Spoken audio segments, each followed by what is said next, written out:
Un grand coucou à mes filles, bienvenue une fois de plus, je suis Claire de chez Claire Beauty. Je vous souhaite la bienvenue une fois de plus sur ma chaîne. Aujourd'hui, nous allons parler des 7 erreurs à éviter en tant que débutant sur YouTube.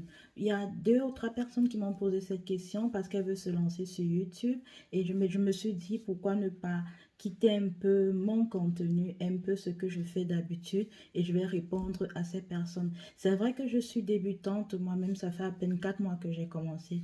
Mais je pense que ces 7 erreurs que je vais énumérer aujourd'hui vont aussi aider beaucoup de personnes. Parce que je pense que si dès le départ j'avais eu cette information, il y a beaucoup de choses que j'aurais évitées. Donc, sans plus tarder, on passe d'abord au générique et après on va découvrir ce qu'on ne doit pas faire pour ne pas tomber, pour éviter beaucoup de pièges en débutant sur YouTube. À tout de suite. Comme je disais tout à l'heure à l'introduction, je vais vous présenter 7 points très importants à ne pas négliger quand on veut débuter sur YouTube. Parce que YouTube fonctionne avec un algorithme. YouTube, c'est pas comme si on se levait le matin, on tombe au champ et on va travailler. Non. Si tu veux vraiment réussir sur YouTube, je t'invite franchement à m'écouter jusqu'à la fin parce que ce sont des points qui... si tu rates un point, tu ne vas pas te retrouver à la fin. Donc, il faut vraiment me suivre étape par étape. Et je suis sûre que en sortant d'ici, j'aurai au moins je t'aurai au moins aidé à réussir ta chaîne. Comme je dis, je suis débutante moi-même, donc j'apprends tous les jours, mais je pense que pour toutes les personnes qui sont carrément nouvelles, elles auront besoin de ce petit pouce de main. Donc, sans plus tarder, on se lance directement au premier point.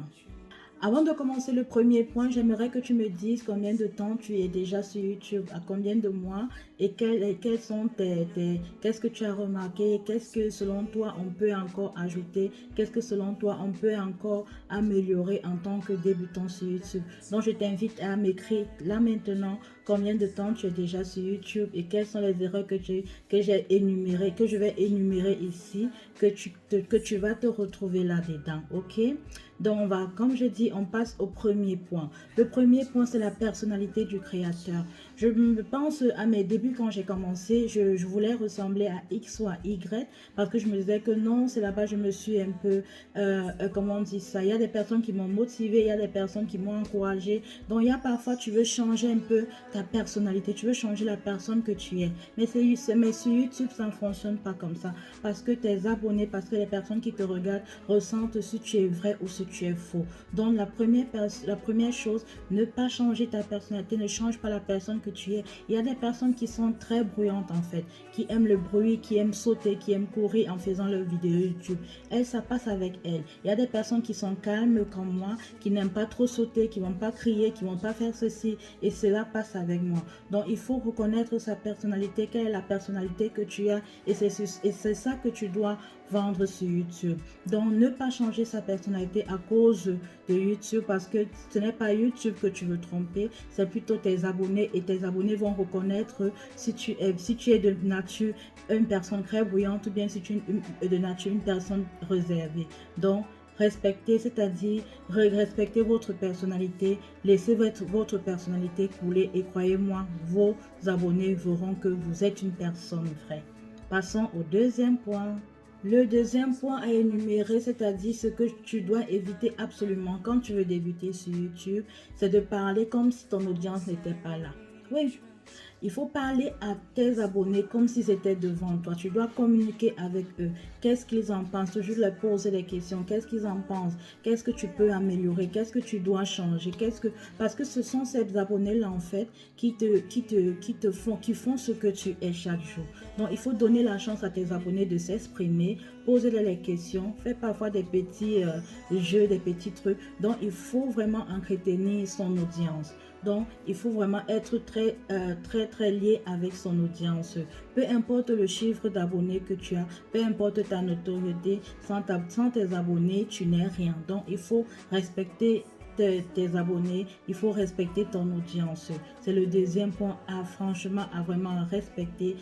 Parce que si tu rates ce point-là, tu peux avoir autant d'abonnés que tu veux, mais tu n'as pas des liens très soudés avec tes abonnés. Donc maintenant, nous passons au troisième point. Troisième erreur à éviter quand on veut débuter sur YouTube. Franchement, et je pense que c'est l'erreur de toute personne qui débute. Moi, par exemple, je me prends comme exemple. Quand je débutais sur YouTube, parce qu'en fait, on a, comment on dit ça? Un mauvais objectif quand on débute. On se dit, ok, je connais quelque chose, je veux présenter quelque chose et je pense que dès que je vais lancer, tout le monde sera là, tout le monde va me soutenir, tel. Mais c'est faux, c'est pas comme ça que fonctionne YouTube. YouTube, c'est en tant que débutant, tu as un problème de chiffre. Parce que quand tu arrives, on te dit non, pour monétariser ta chaîne, il faut comme ça, il faut comme ça, il faut. Et en fait, tu ne penses qu'à ça quand tu postes. Tu dis que, mais pourquoi j'ai pas eu tel nombre de vues? Pourquoi j'ai pas encore le nombre d'abonnés qu'il faut? Pourquoi je n'ai pas comme ça? Pourquoi je n'ai pas... Et tu es tellement, tu es tellement possédé par ça que tu oublies en fait l'essentiel. C'est de communiquer, c'est de partager ce que tu connais avec ton audience. Donc la troisième erreur vraiment, c'est de courir après les chiffres. Il faut éviter ça. Courir après les chiffres, devenir paranoïaque même à cause des chiffres, ne que penser à des chiffres. Et quand on pense rien qu'aux chiffres, on est capable de faire des choses. Il y a des personnes qui achètent des vues, il y a des personnes qui achètent des abonnés, il y a des personnes, parfois même tu demandes aux gens de s'abonner alors qu'ils ne sont même pas intéressés par ton thème en fait, tu vois. L'essentiel pour toi c'est d'avoir des abonnés.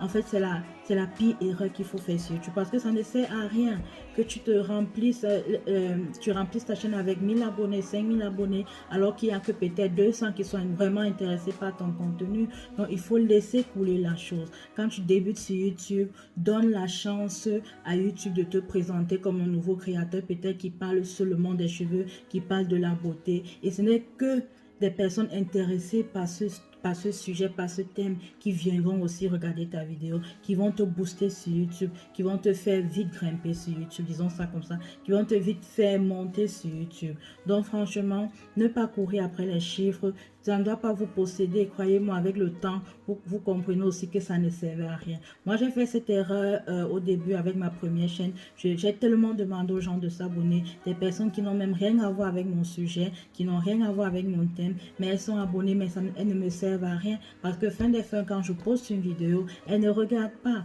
Donc, ça ne sert à rien de se mettre la pression par rapport aux chiffres. Non, laissez couler. Dites-vous que ça va aller. Vous êtes débutant. Nous sommes tellement de millions de créateurs sur YouTube. Donc, croyez-moi, ça prend le temps. C'est pas du tic-au-tac comme ça. Non, c'est pas du tic-au-tac. Donnez-vous du temps. Donnez du temps à vos nouveaux abonnés de vous connaître et tout ira bien. Donc, ne vous mettez pas de la pression par rapport aux chiffres. On se dit, on passe maintenant à la quatrième erreur à éviter. La quatrième erreur à éviter quand on débute sur YouTube. Je vais voir si vous avez remarqué quelque chose. Voyez la différence? Là, je vous parle en me regardant. Je regarde mon image et je ne m'adresse pas à vous. Pourtant, quand je regarde la caméra, je m'adresse directement à vous et vous pouvez directement. C'est comme si on communiquait ensemble. Ça, c'est la quatrième erreur à éviter. Et à mes débuts, franchement, et il n'y a pas aussi longtemps, je faisais cela.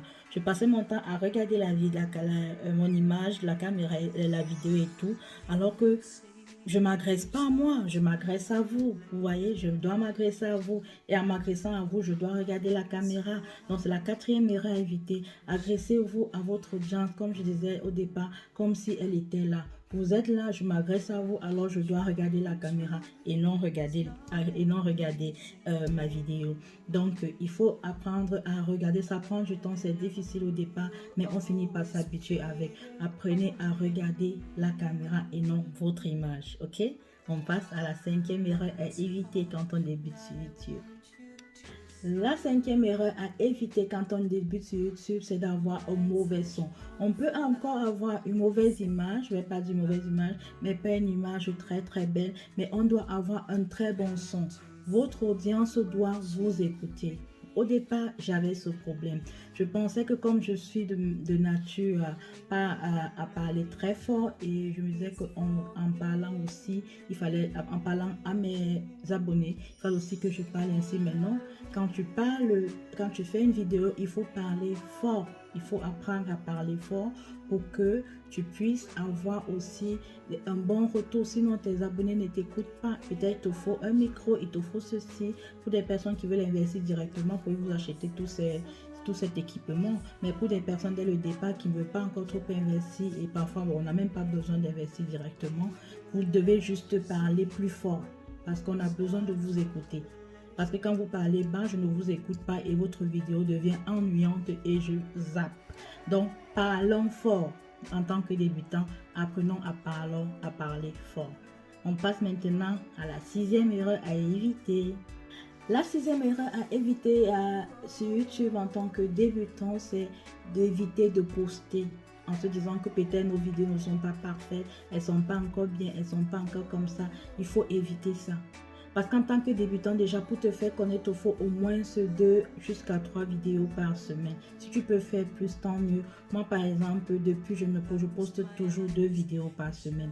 Donc, c'est très important de poster. Comme je dis toujours, tu ne peux pas savoir si tu as fait bien, si tu n'as pas bien fait, si tu ne postes pas. Donc, mieux tu postes. Et s'il y a quelque chose à corriger, tes abonnés vont te le dire. Des personnes vont t'écrire, des personnes qui vont tomber par hasard, des personnes qui sont déjà habituées à faire des vidéos, des youtubeurs vont même t'écrire que bon, pour faire ceci, il faut mieux corriger de ce côté, il faut mieux faire par là. Je vous dis mes débuts, je vais vous mettre là les liens de mes vidéos. Au début, franchement, c'était de la cata, c'est de la cata quoi. Mais j'ai laissé ça parce que ça me permet toujours de savoir où je me trouve aujourd'hui. Quand je regarde mes vidéos, il y a de cela 4 mois et les vidéos d'aujourd'hui, je me suis beaucoup améliorée. Donc, et je pense que quand vous allez aussi regarder, vous allez aussi voir que j'ai beaucoup avancé. Donc, il faut éviter de ne pas poster parce qu'on se dit, ma vidéo n'est pas parfaite. Nul n'est parfait, alors vos vidéos, croyez-moi, ne seront jamais parfaites. Mais on sait que chaque fois qu'on va poster une nouvelle vidéo, on doit juste faire l'effort d'ajouter un petit plus, de dire, ok, la fois passée, j'ai laissé tel point, cette fois-ci, j'ajoute tel point.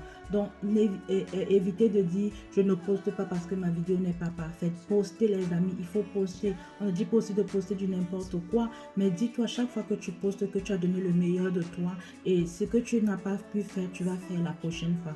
Donc, postez les vidéos, parce que tu ne sais pas la vidéo qui va te lancer sur YouTube.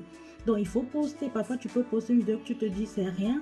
Mais franchement, c'est cette vidéo-là qui te booste, en fait, qui fait qu'on te connaît sur YouTube. Donc, il faut poster. Ne dis pas, je poste pas parce que, bah non, poste tes vidéos. Si tu as déjà tourné une vidéo et toi-même, tu peux. Et surtout, ce qui est important, c'est toi-même de remettre ta vidéo, de regarder ta vidéo jusqu'à la fin. Si toi-même, tu ne peux pas regarder ta vidéo jusqu'à la fin, crois-moi, il n'y aura pas des abonnés qui vont regarder ta vidéo jusqu'à la fin. Donc, poste tes vidéos. Toi-même, contrôle encore ta vidéo avant de poster. Et si tu es sûr que tu as donné le meilleur de toi, poste ta vidéo. Et crois-moi, dis-toi juste que si tu as oublié un point cette fois-ci, la fois prochaine, tu vas ajouter ce point. Ça, c'était la 6e erreur à éviter quand on veut débuter sur YouTube. 7e point et dernier point, j'espère que jusqu'à maintenant vous me suivez. Écrivez en commentaire si vous êtes d'accord avec ce que j'ai dit. Donc, j'attends vos avis et croyez-moi, j'apprends tous les jours aussi avec vous. Aidez-moi à avancer. Dites-moi ce que vous en pensez jusqu'à maintenant. Donc, j'attends vos questions, ok? Dans le 7e point et le dernier point, c'est toujours répondre aux commentaires. C'est d'éviter, c'est-à-dire d'ignorer, voilà, les commentaires de vos abonnés. Il faut toujours répondre, même si c'est une personne que vous connaissez, même si c'est quelqu'un que vous ne connaissez pas, répondez toujours aux commentaires. Peu importe, il y a parfois des commentaires blessants, il y a des commentaires parfois qui rabaissent, mais restez le plus courtois que vous pouvez. Ok, donc il faut toujours répondre aux commentaires de vos abonnés. J'ai par exemple une connaissance complète qui a carrément coché il ne voulait pas avoir les commentaires des abonnés. Je lui ai fait cette remarque la dernière fois qu'il doit activer ce point parce que tu peux pas passer ton temps à éviter ou à fuir les commentaires, ça ne peut pas.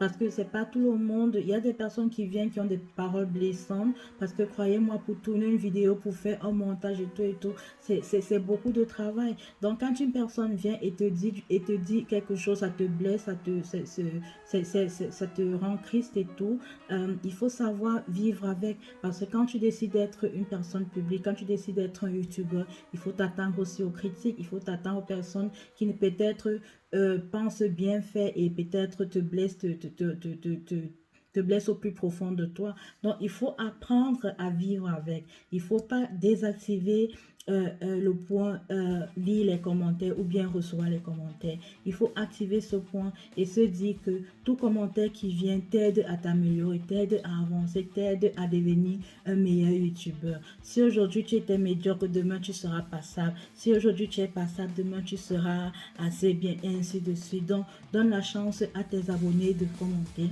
ok? Donnez la chance à vos abonnés de commenter et de dire ce qu'ils pensent de vos vidéos. Et sur ce, je vous demande, qu'en pensez-vous de ma vidéo? Ok, nous sommes déjà arrivés au 7e point et au dernier point, à la 7e erreur à éviter quand on veut débuter sur YouTube. Donc, je suis déjà arrivée à la fin de ma vidéo. Si tu as aimé, je t'invite à t'abonner, à liker et surtout à partager mon contenu. N'oublie pas surtout d'activer la cloche de notification pour ne rater aucun de mes tutoriels. Donc, comme je dis, je poste le dimanche les tutoriels beauté et tutoriels coiffure autant pour moi.